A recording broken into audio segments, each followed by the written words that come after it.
Well, hello and welcome to this webinar sponsored by Ministry Pacific. I'm Roy Harriman, your host, and in just a moment, I will turn the program over to Max Herr. And before I do, I have a couple of quick announcements. This webinar is a free service of Ministry Pacific Insurance Services, and we provide free webinars, ebooks, and free consultations to clients and prospects alike. And our goal is to help you minimize risk and therefore succeed at what you do. At Ministry Pacific, we are not insurance agents. We do not work for an insurance company. Rather, we are insurance brokers. And we're exclusively committed to serving churches and nonprofit organizations. So the difference is insurance agents work for insurance companies. We work for you, and we are free to shop the market to find out what is best for your unique organization. So we're here to serve, and please take us up on our offer of a free consultation at ministrypacific.com. So now to our topic and our guest. Nonprofit boards are famous, or is it infamous, for dysfunction. Yet these boards also rarely receive training. Is there a connection? We think there is. Although board positions are usually non-compensated, they play a valuable and legally mandated role in the lives of churches and nonprofits. Training can help equip them to succeed. So speaking on this topic today is Max Herr, and he is president of Church and Ministry Compliance Consulting.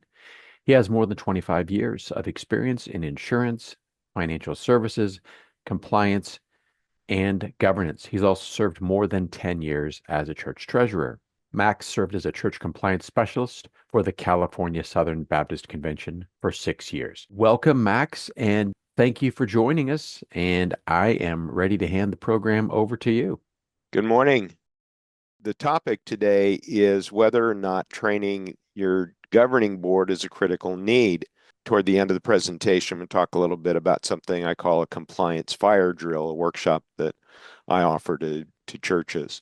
Church boards and training is important because the boards are usually populated with well-meaning volunteers, but these volunteers usually have little business experience or knowledge of corporate compliance topics. Frequently, when I review bylaws, what I see in the church governing board sometimes is all the members are comprised of committee chairpersons rather than persons who are elected from the congregation, perhaps. Or sometimes all the deacons or all the elders comprise the church board. I'm not a great fan of making all the committee chairpersons the governing board because sometimes that creates a lot of conflict when you have one person serving as the chairman of more than one committee, because technically that person would have more than one vote on a topic that comes up before the board. And when I raise that issue with the church as I work with them on modernizing their bylaws, the alarm bells go off. Oh, that wouldn't be fair. And I understand that. And that's why I recommend making church boards relatively small, 7 to 9 people in most churches, and populating them with people who aren't necessarily doing something else. It's okay if a person is elected and happens to be a committee chairperson or a deacon or an elder, but they're being elected because they're simply a member of the congregation at large. I've spoken about this before in other webinars. Churches and other religious ministries have dual personalities. One personality is spiritual, the other is civil, or the business side of the church. And it's the civil side where the compliance issues arise. And this is where the focus of board training goes. When I come in to do a compliance fire drill, it has really nothing to do with the spiritual side of the church. The spiritual side obviously is a critical part of the church, and that's really the pastor's responsibility. The compliance side, however, involves federal, state, and local laws, and mostly just the business side of the church corporation. And it's when those compliance lapses occur that serious consequences can result. And this is where I've had some tense conversations with pastors because they don't want to recognize the business side of the church necessarily. Churches have two or three sets of documents that they have to follow. The first is a formative document, the Articles of Incorporation. The second is the primary guiding document or primary governing document called the bylaws. And then I try to lead churches down the path of creating a third or adjunct governing document known as policies and procedures, or the policy and procedures manual. Those three things in combination is what the church has to pay attention to, and it's what they have to follow.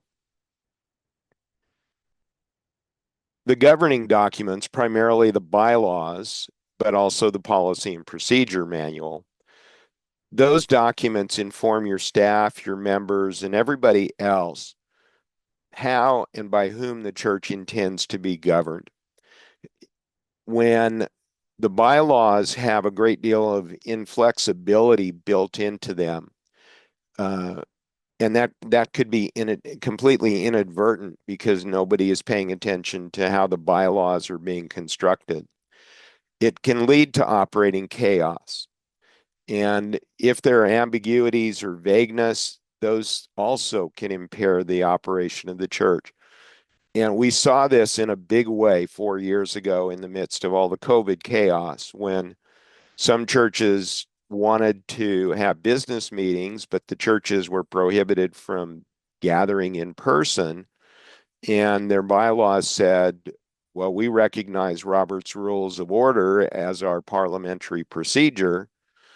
And at the time, in the early part of 2020, Robert's Rules of Order did not permit virtual business meetings. Some state corporations code would allow the board of directors to meet virtually and would allow the board of directors to authorize virtual business meetings. The problem with that was that lots of churches discovered in their bylaws that they didn't name a board of directors. So all of this is what I look at as inflexibility. You're stuck with the governing document that doesn't work. And at the time you need it to work most, you're stuck with not being able to do something.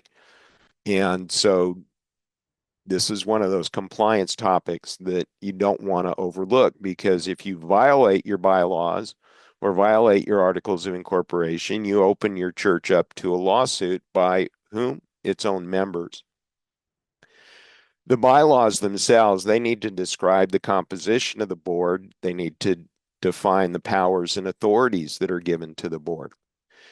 State law says that the board has certain powers, but the bylaws can tinker with those powers and remove some of those powers and assign them to others, or expand the powers beyond what the state says is the minimum. Also, under most state laws, the board of directors of a nonprofit corporation is supposed to be a majority of what are defined as independent persons. These are persons who do not receive direct compensation from the church. And Roy mentioned in his opening that you can compensate board members, but if you compensate all of your church board members financially, they're no longer independent, and now you're violating state law. What we tend to see on many nonprofit or church boards is a few of the church employees, like the pastor, the church administrator, maybe the church treasurer is a paid person. They sit on the board, but they're not independent persons because of their compensation. Board members who incur expenses can be reimbursed. That doesn't count as compensation because they're spending taxable money and they're being reimbursed for their expense. And as I mentioned earlier, it may not be the best approach to seat the church's board with persons who are already responsible for other things, because sometimes they come to the board of directors with an agenda of their own that conflicts with what the board is trying to do as a whole. Another concern is that pastors are defined as persons of influence under the tax code and under some state laws. The pastor should not be excluded from the board, but your bylaws should refer to the pastor as an ex officio member. And the term ex officio simply means by virtue of some other authority, official capacity that the pastor has. And that's the fact that he's the spiritual leader of the church.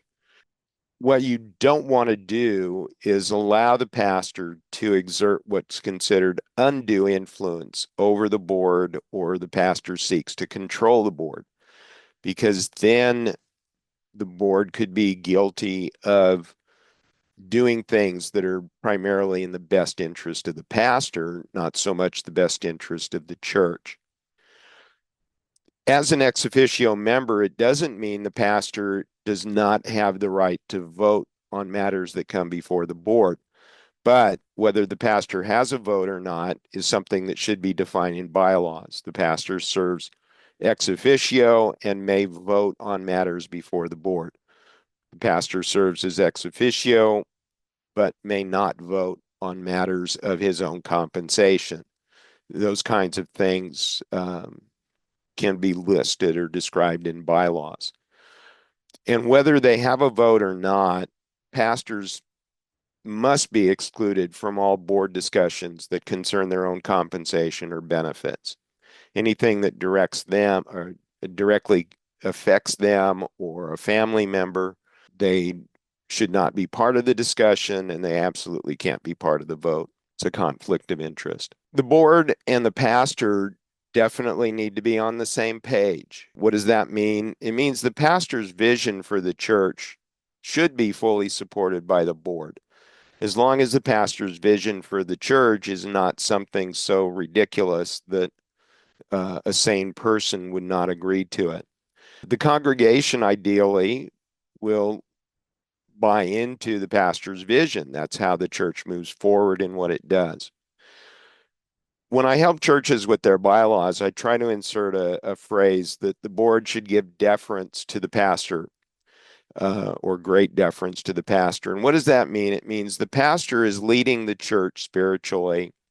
He may be described as chief executive of the church. He may serve as the president of the church corporation. Nothing wrong with that, although I don't necessarily recommend it. But when you give deference to the pastor, you're acknowledging his leadership role and not fighting against the pastor. If his request is reasonable, we need to start a new ministry, we need to hire a new staff person, the board's responsibility is to make that happen and not challenge the pastor on it. The board has a primary responsibility for church governance. The board should avoid, to the greatest extent possible, direct involvement in the spiritual direction of the church. Ministries that the pastor wants to operate should not be under the thumb of the board of directors. The board should concentrate on the business side of the church, let the pastor focus on the spiritual side. Bylaws, as I mentioned, often fail to properly or adequately name a board of directors or even authorize the board with specific business powers. And when that happens, it can render the church unable to conduct certain business activities, like the ability to call a business meeting or an emergency business meeting when something arises. Also, if you failed to address something in the bylaws that would be unique to your church, it exposes the church's bylaws to what are called the state's neutral rules for nonprofit corporations. Your church may be under the Southern Baptist denomination or the Assembly of God churches, and there are different polities that apply to those churches. The state corporation code doesn't respect any particular denomination. It tries to walk this neutral line. But some of the things that you might find in the state law that are optional, if addressed in the bylaws, would be objectionable to the church if it was forced to operate under that. So it's very important to make sure that you construct your bylaws in a way that you can adhere to them and operate within the confines of state law. A lot of churches misunderstand the need for policies and procedures. We've done a webinar on policy and procedures. And one of the comments that I make is that if you don't have written policies and procedures, all you have are pleasant thoughts.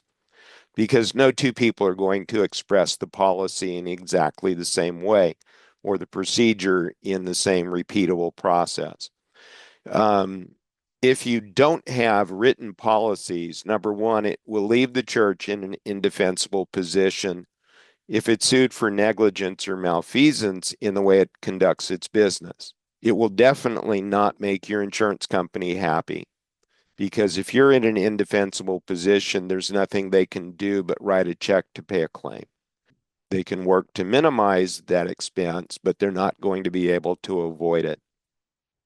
And one of the kinds of policies and procedures along this line, especially in negligence, is having a procedure for facilities maintenance. Who's responsible for walking the church property every month, checking the parking lot to make sure that those concrete parking blocks aren't broken, because a broken parking block can lead to a punctured tire, can lead to somebody tripping over debris, and that's going to expose the church to potential for a lawsuit. So you don't want to be in those positions.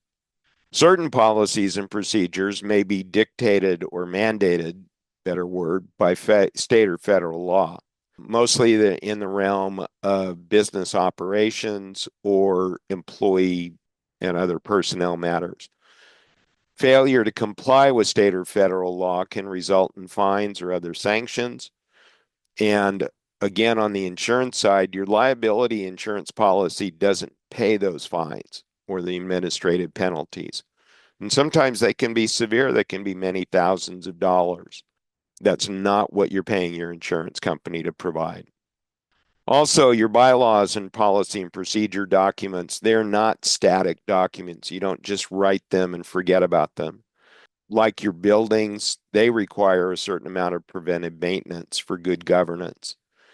Your board members need to be familiar with and understand the bylaws and the policies and procedures. They should be in a position to approve policies and procedures.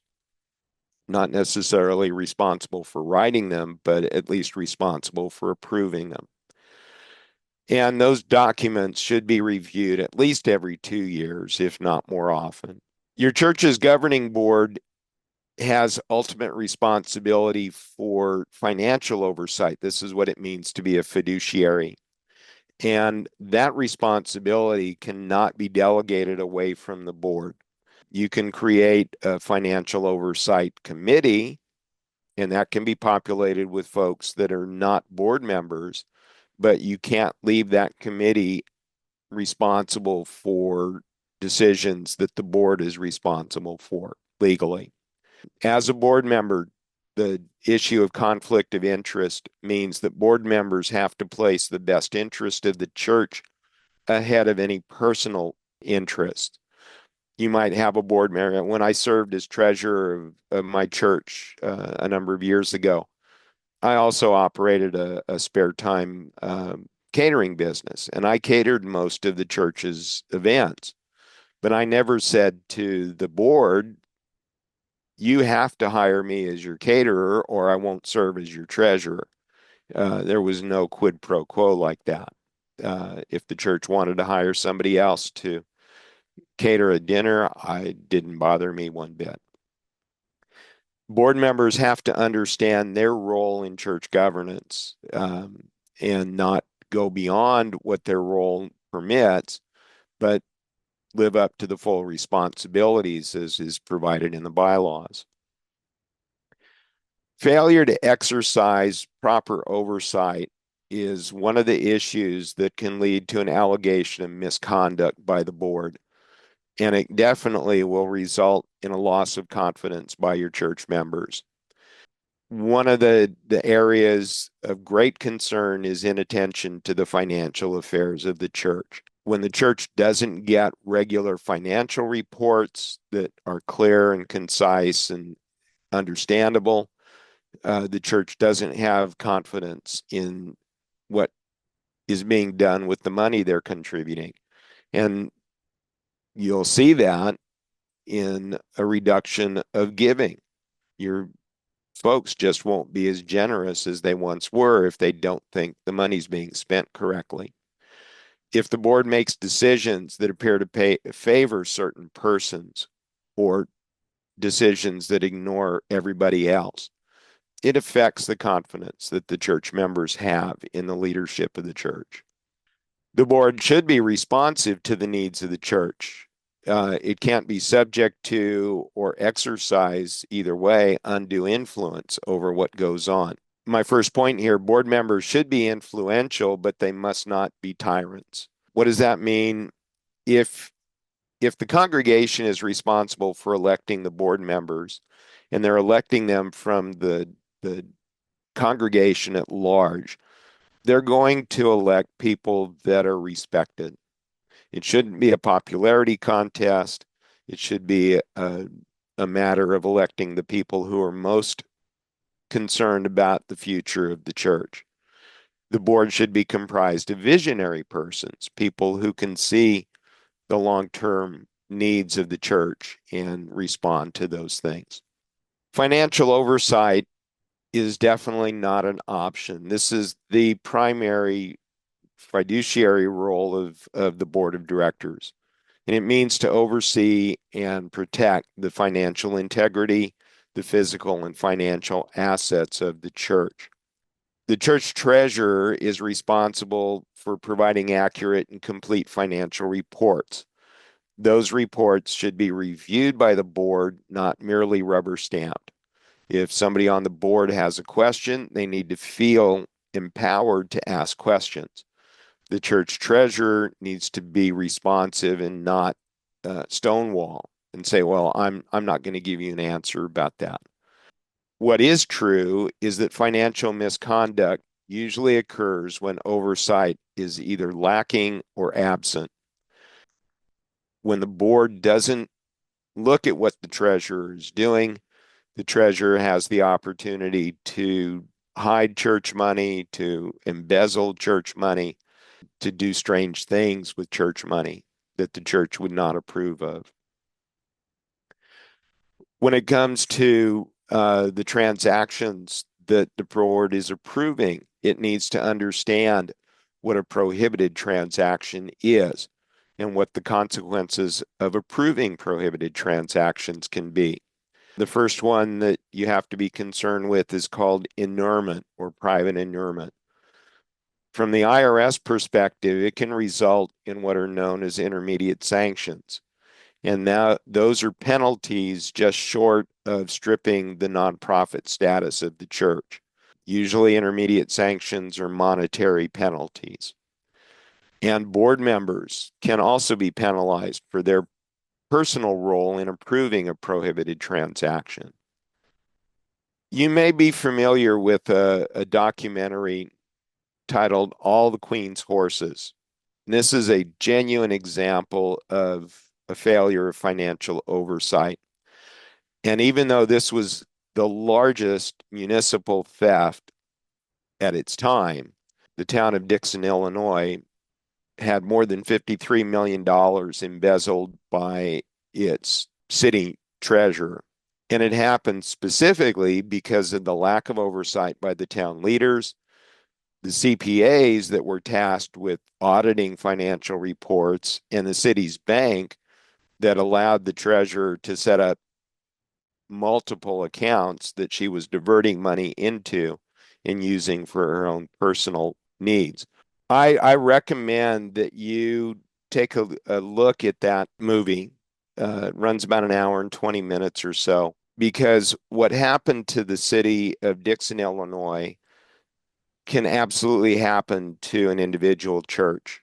And it can happen to a small church, it can happen to a large church. And the name again, All the Queen's Horses? All the Queen's Horses. When I saw that, I thought to myself, this is a textbook example of what can happen in a church and what has happened in churches where nobody's paying attention to what the treasurer is doing. In the 10 years that I served as church treasurer, absolutely nobody on the board was looking over my shoulder at what I was doing. I could have done anything with the church's money that I wanted to, and I could have hidden it effectively in the financial reports of the church. Why didn't I do that? I'm a licensed insurance agent. I'm a person of integrity. And to do something foolish like that would mean the loss of my career. Some of you may be familiar with another town in Illinois, the village of Dolton and the township that surrounds it.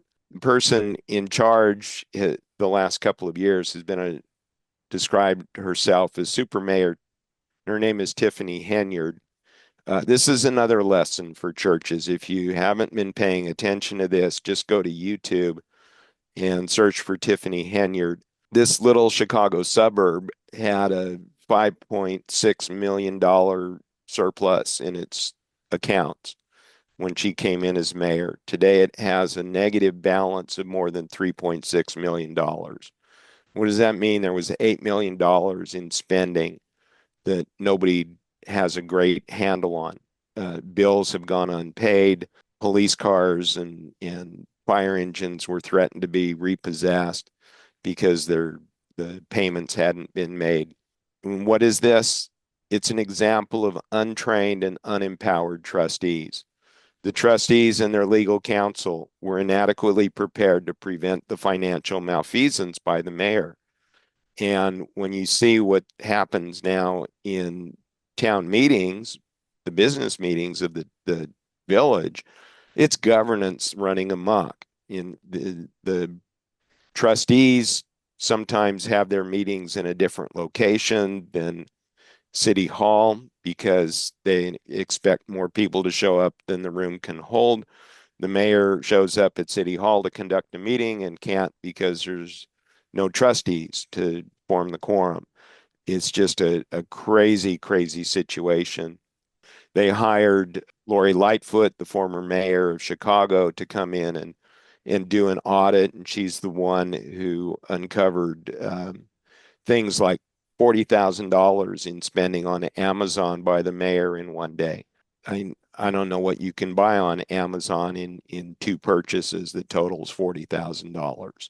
She's now under federal investigation, Tiffany Henyard, for her malfeasance in office.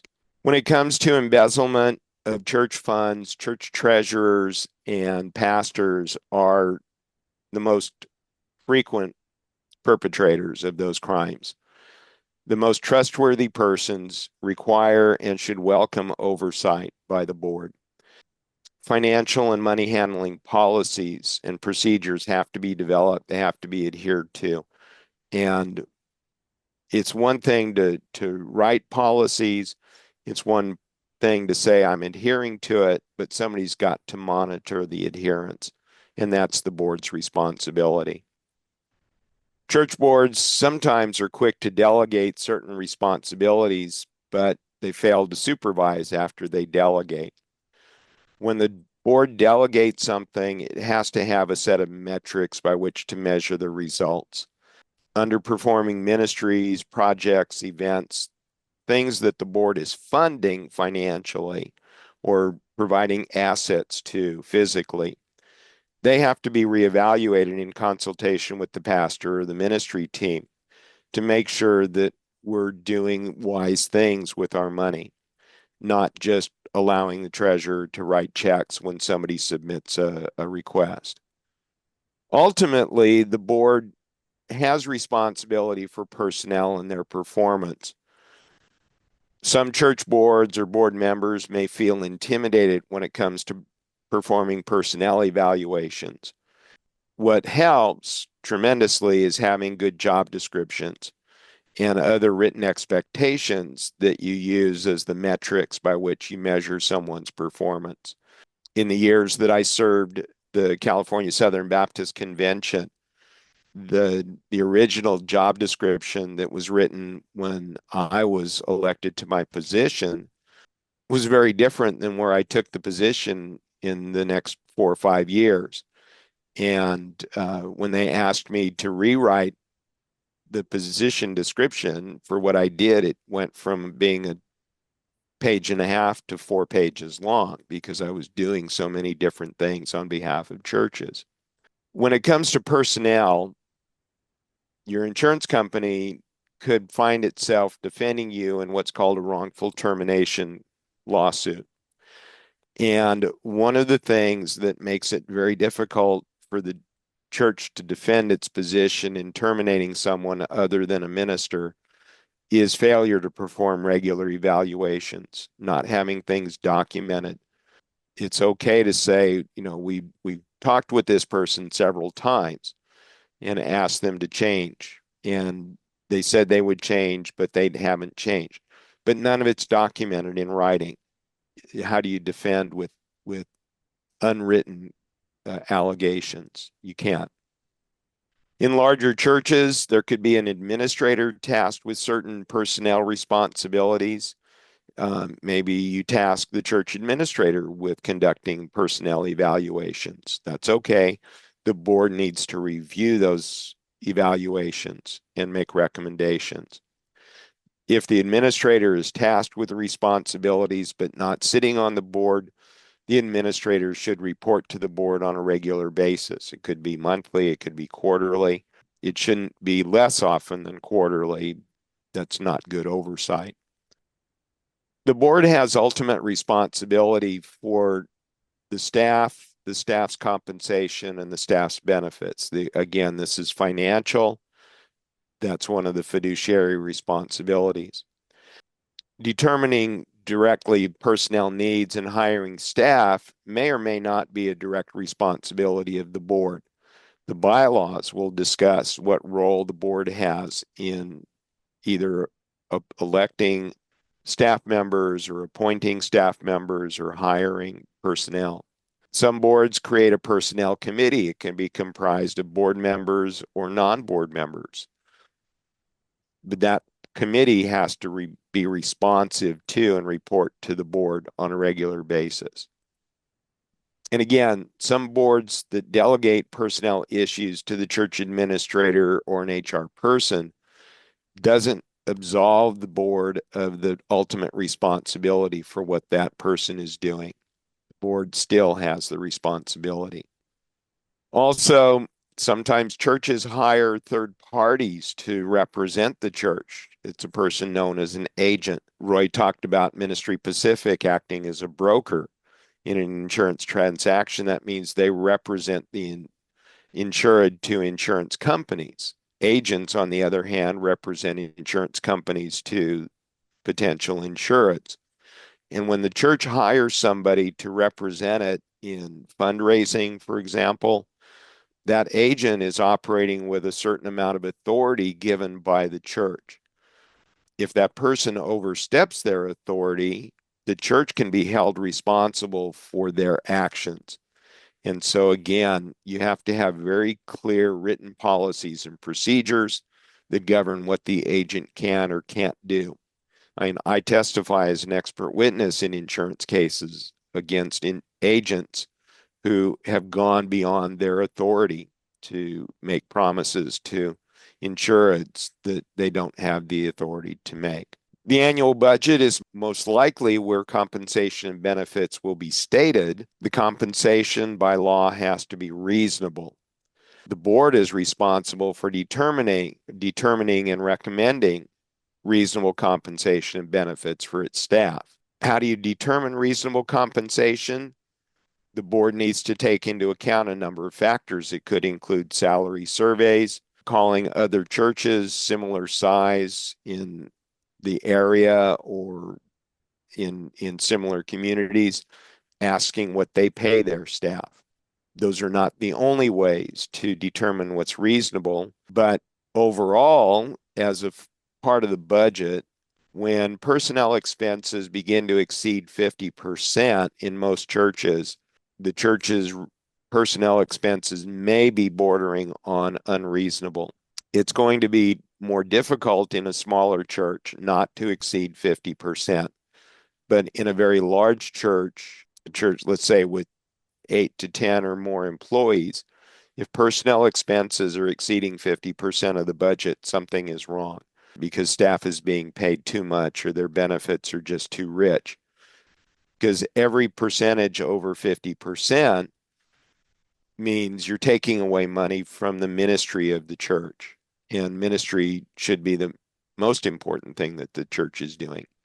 Occasionally, a board can recommend a certain amount of compensation, and the members vote to pay more than what the board considers reasonable, or they want to vote to pay more than what the board considers reasonable. The board's responsibility is to inform the congregation of the hazards of paying unreasonable compensation. Even if the board unanimously votes no to raise a pastor's pay, let's say, and somebody makes a motion in the budget meeting to increase the pastor's pay to some amount beyond what the board has recommended, it could come back to bite the church. But because the board members have voted no to recommend that excessive salary, they may have some protection from an intermediate sanction. But what happens if compensation is determined to be unreasonable? The church can face an intermediate sanction of up to 200% of the amount that was paid. Each board member who approved the compensation can be fined up to $20,000. The board as a whole could be fined $20,000.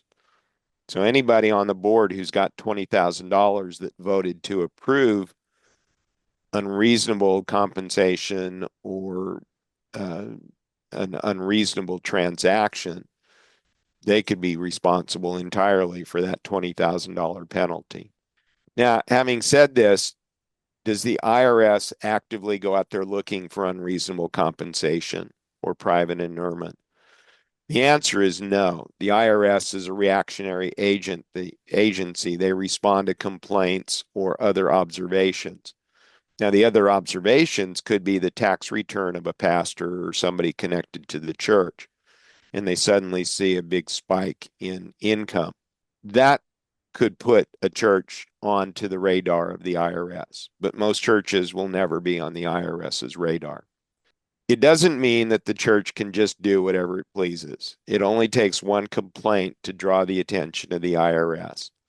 And once you've drawn their attention, you're going to be on their radar probably forever.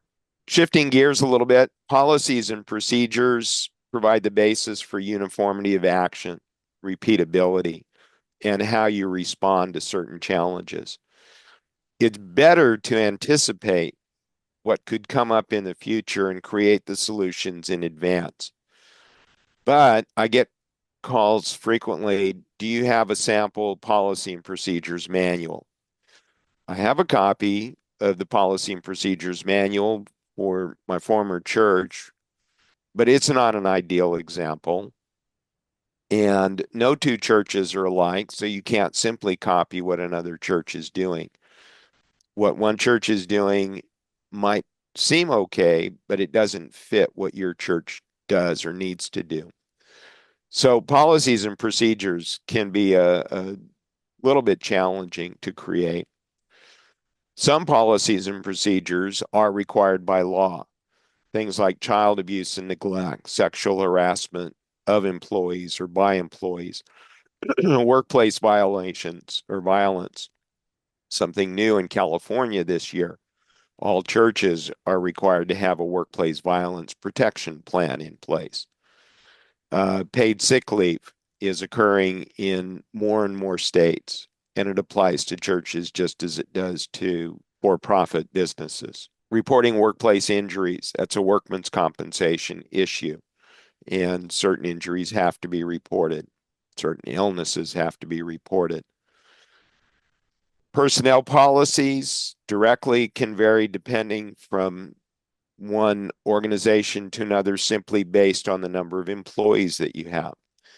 In California, we have policies that are required if you have just one employee. We have other policies that don't apply unless you have 5 employees. There's still others that you have to have 10 or 20 or 50 employees. So the size of your staff dictates what some of the policies that you need are. In some cases, churches only recognize the need for a policy or a procedure after something has happened. The church had a theft. Who was responsible for locking the doors? Everybody's pointing fingers at each other. We wrote a simple policy at my former church. If you open it, if you unlocked it, lock it. If you moved it, put it back. If you break it, don't try and fix it. Report it. These are common sense issues, but until you put it in writing, you don't have a policy that everybody understands. A church should react quickly when a new need is discovered, get that policy written and approved and in place, inform everybody what the new policy is. Policies and procedures, however, should never require congregational approval. It's a matter for the board of directors to approve the policy.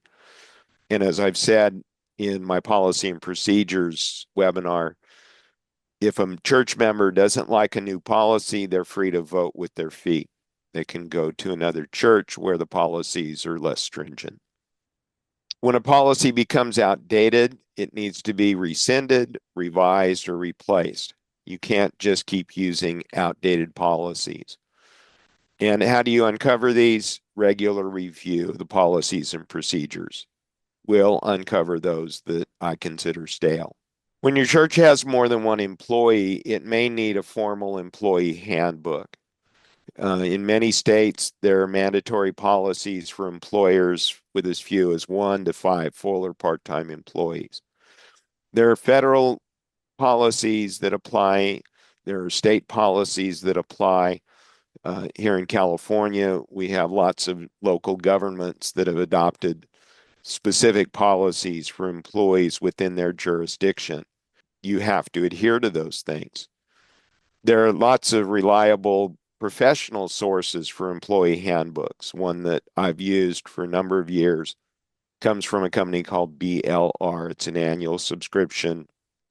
I think it's running about $400 a year now. But the policies in those professional sourced handbooks have been written by lawyers, and their policies will pass the test of scrutiny under the courts. Most churches operate with far more volunteers than they do employees. And in many cases, your volunteers should be treated as if they were employees in certain circumstances.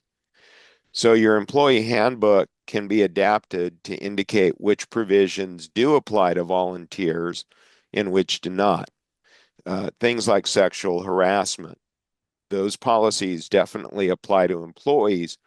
It's a great idea to extend those policies to volunteers.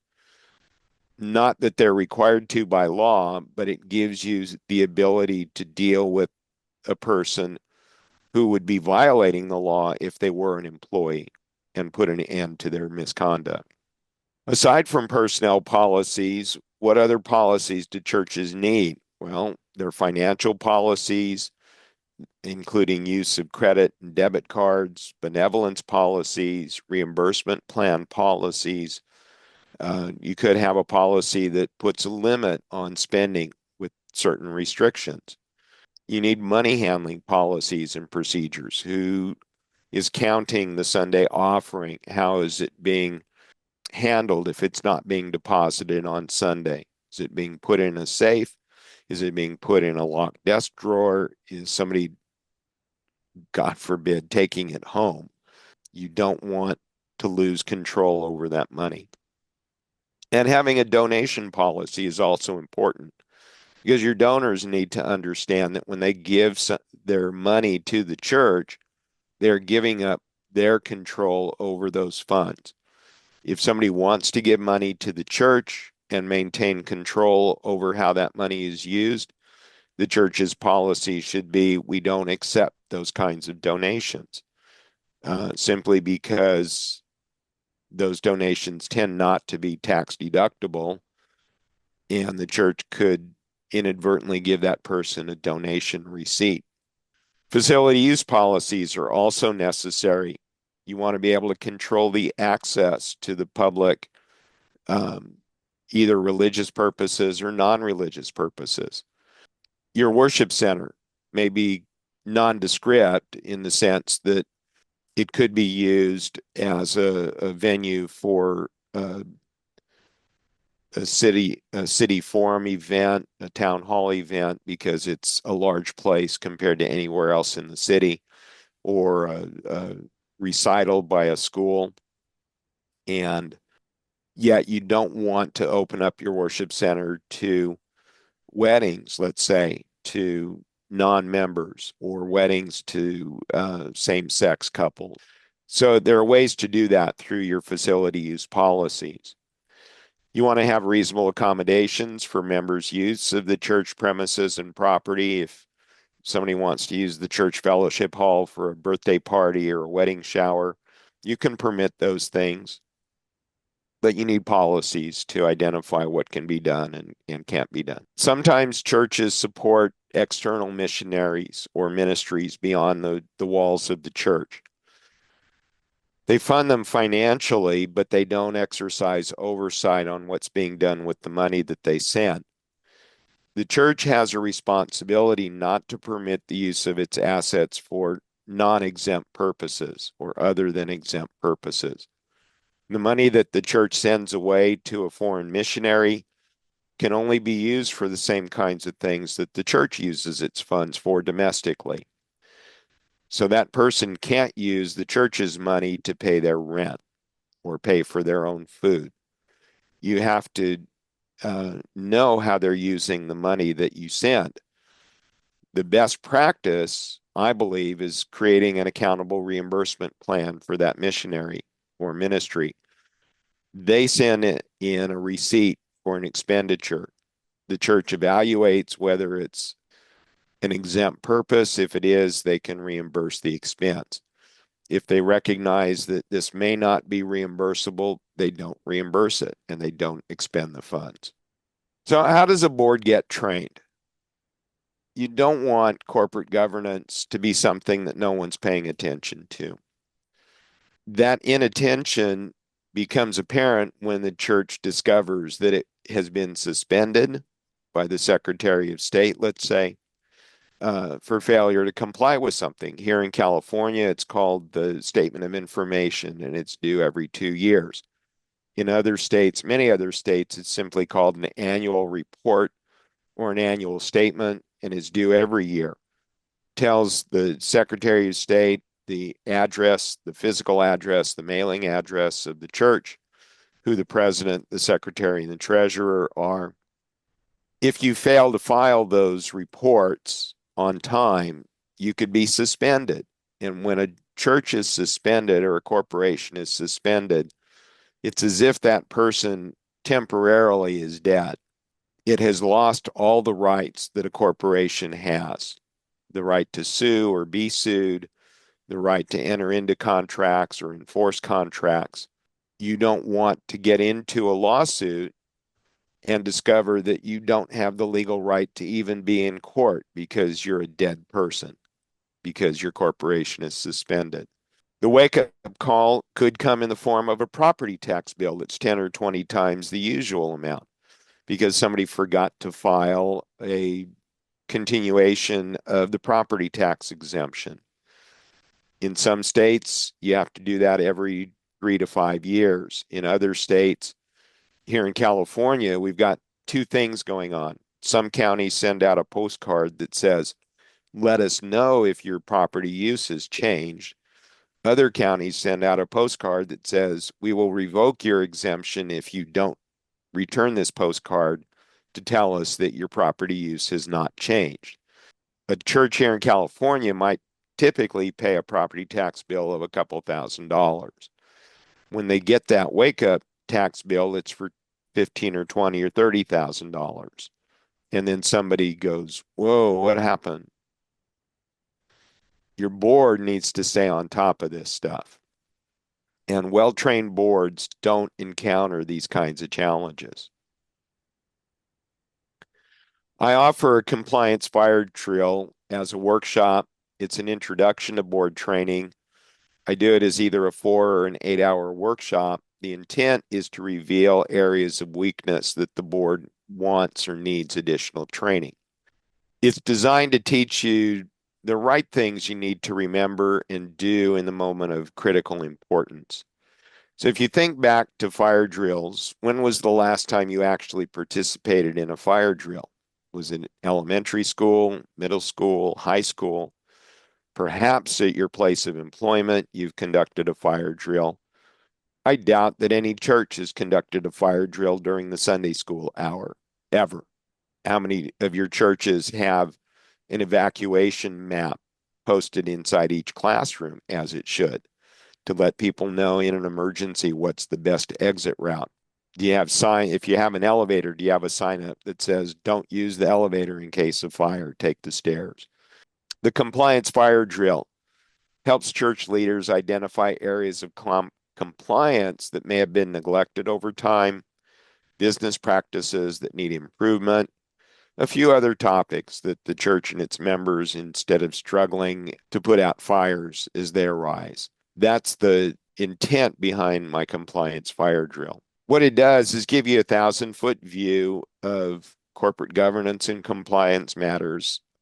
A look at your bylaws, your articles of incorporation, your policies and procedures. We look at child safety and sexual harassment matters. This is either the top or the second reason why churches find themselves in court. In most years, sexual abuse or sexual offenses committed at the church or under the nose of the church. Number one reason that churches find themselves in court. There are now, here in California, mandated reporters and reporting requirements on churches. There's staff and volunteer training that's required here in California and elsewhere. Other personnel matters, misclassification of employees. We've done a webinar on that. Employees versus volunteers. Talking directly about compensation, benefits, payroll practices.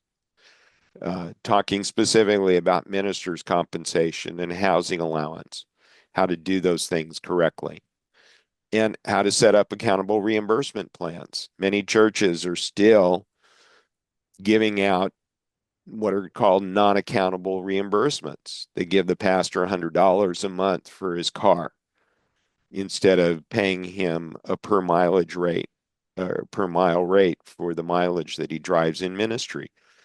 Those non-accountable reimbursements have to be reported as income. And if the church is not reporting those as income, it can be penalized by the IRS. Other corporate financial matters, budgeting and accounting principles, financial reporting, money handling practices or best practices. In many cases, what I see as financial reports from a church is nothing more than what would be the checkbook register, the money that came in and the money that went out, but not how it relates to the budget in terms of line items. What's our spending in different areas? Are we actually doing ministry with our money?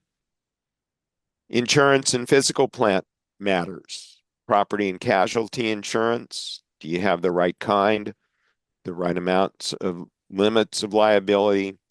Do you need commercial auto insurance? Do you have the workers' compensation insurance that you're supposed to? What are you doing in terms of risk management and mitigation of hazards? And what's the hazard of deferred maintenance around your physical plant? If nobody's paying attention to servicing the air conditioning and heating system on a regular basis, when it breaks down completely and has to be replaced, it could be a $20,000 to $50,000 situation. Where's the money going to come from if you're not setting money aside for deferred maintenance? Third-party use of church premises, how that can affect your property taxes and tax exemptions. What are the concerns of renting and leasing your property? I just had a call yesterday from a church in Florida that happened to see the webinar that we did on this issue.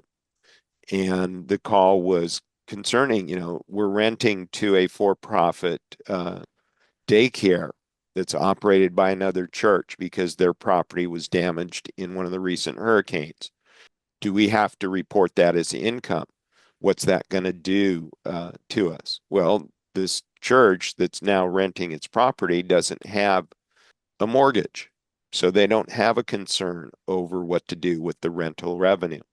But because they're renting to a for-profit entity, it could have some effect on their property tax exemptions. Liability insurance. Does your third-party user have their own liability insurance policy? Is your church named as an additional insured on that policy? What risk management and mitigation policies or procedures do you need to employ with third-party use? And again, the hazards of deferred maintenance can end up being a lawsuit, somebody who gets injured on your property that isn't normally there, that doesn't know the third step is broken and you have to skip over it. There are topics of interest to staff members and congregation members. I have another workshop on personal financial management. It shows people how to free up money with the intent to get some of that freed up money into the church. Falls under the topic of generosity and stewardship. This is an area that churches sometimes just have not bothered to address. Pastors don't like having to preach on the topic of stewardship specifically because they don't want to sound like they're always asking for money.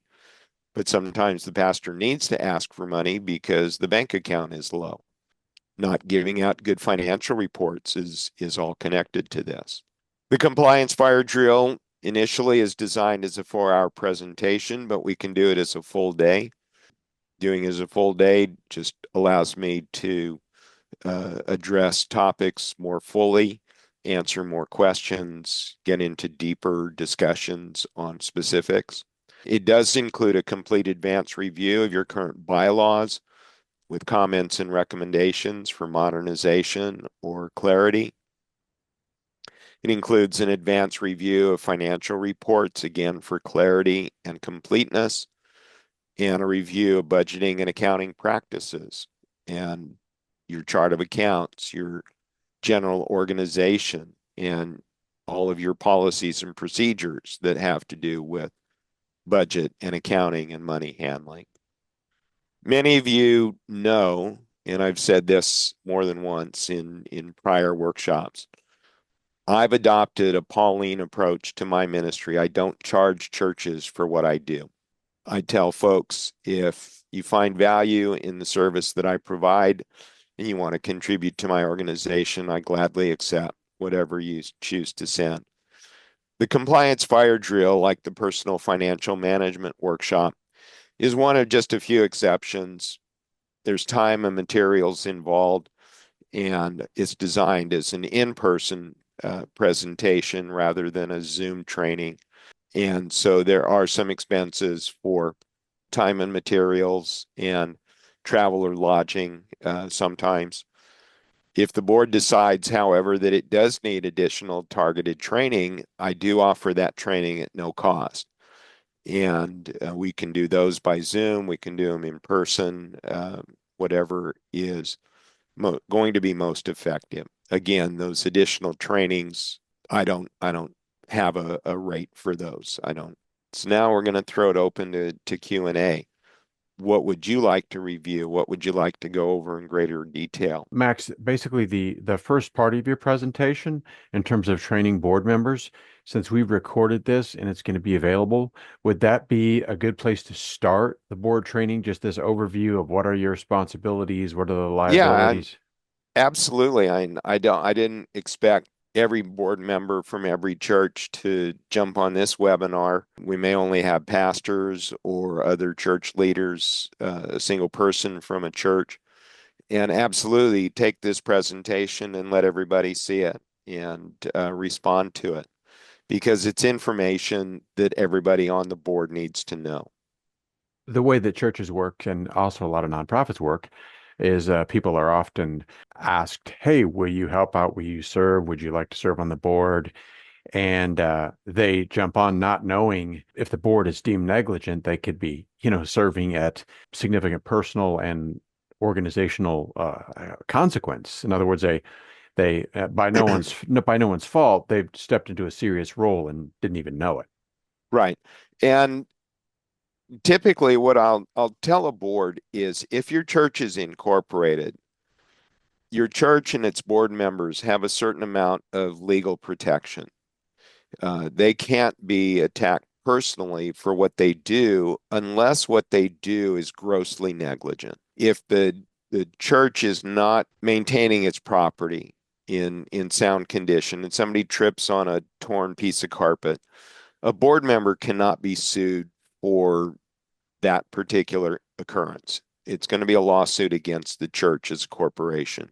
It's where the board members do things specifically that create a financial conflict of interest or violate the Internal Revenue Code specifically that exposes them to liability. So the liability risk to a board member is rather small. It's non-existent if the board is really exercising compliance as they should be. Do you recommend that since boards have a statutory function, but they also have to some degree a leadership function? Do you recommend any particular like leadership training for boards? Depending on the bylaws, the board is going to have a certain amount of control over things that go on in the church.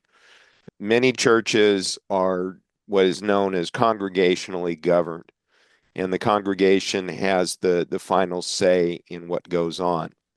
The board's responsibility in a congregationally governed church is to assist the congregation to make good decisions by bringing good proposals to the congregation, by not allowing crazy things to be recommended to the church.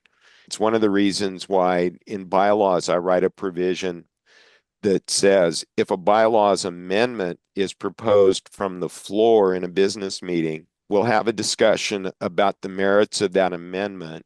We can even take a vote on those merits, but the actual working of the bylaw provision is that it's going to go to the board. The board is going to determine whether or not to recommend the final adoption of this amendment or perhaps reword it differently and then present it to the congregation. And then the congregation will vote to amend the bylaws.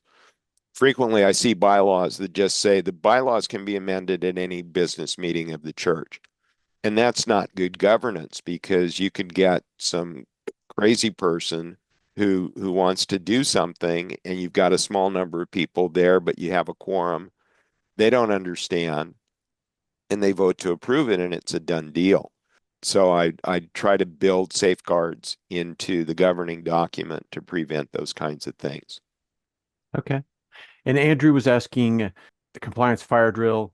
There are some costs associated with that. How much could they expect? And again, just understanding, I understand your premise is that you have to cover your costs. It's Right. not. The basic cost of the half day workshop is $350.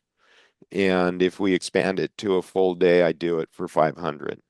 And normally, like here in California, I'll travel anywhere in the state. I'll drive to wherever I need to go. And so I won't charge the church for my time or my driving expense if I need to stay overnight. The church can find a convenient place for me to stay, and I'll ask for reimbursement for that expense. So I try and minimize it. I've seen companies that offer training for boards of directors that are thousands of Oh, dollars, absolutely. and 350 or $500 is just a token amount Oh in yeah, comparison. absolutely. That's no, that's a great deal. Andrew also asked, I believe this is what he's asking, is does the fire drill include a review of church bylaws? Yes, absolutely. I do my best to get those. I ask for those in advance. Right, right. Okay.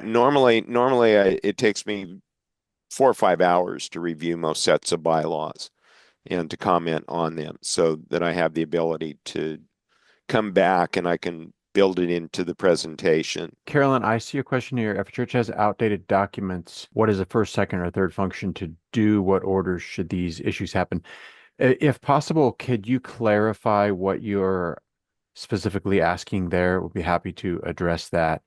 And while you're doing that, I have a question for Max. Max, who makes a good board member? The best board member will have some kind of business experience so that they understand the business side of the church.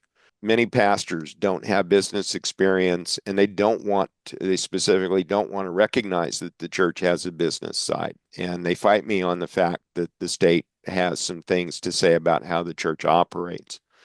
It has nothing to do with the spiritual side of the church. The state can't get involved in that at all. More than that, you want people on the board who genuinely have a love for the church and want to see the church prosper, want to see the church grow.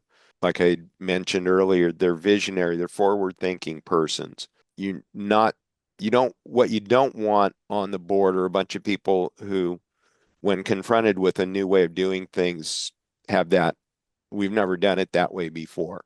And so we're not going to choose to do that in the future. That kind of stagnation is not good for the church. When I became church treasurer of First Baptist Church of Walnut Valley in 2008, I was 55 years old, and most of the board members were older than I was, and I sat on the board ex officio. Over the next couple of years, I tried to lead the church to recognize that demographically, the church was much younger, but we didn't have any representation on the board from the younger folks. And within a year, a couple of board members under age 35 were added to the board. When I left as church treasurer in 2018, after 10 years, more than half the board were persons under age 35. And there were a couple that were under age 30. And so it was a very different board 10 years later than it had been for the 10 years prior to my becoming church treasurer. And the church prospered during all that time. Great example. And Carolyn, thank you. So, Carolyn, to clarify, she says if your bylaws, policies, and constitution are 20 to 30 years old and are in need of updating, essentially, how do you get started? What's the first step, second step? The first Caroline is a good friend of mine. She calls me frequently. The first step is just send me your bylaws and I'll review them and identify the weaknesses and the things that need to be modernized. If a church didn't do that, it would take a group of people who understood church governance and understood bylaws to read through the bylaws and figure out what the shortcomings are. And sometimes churches just don't have people who have enough experience with that to know how to go. Those bylaws reviews are always at no cost.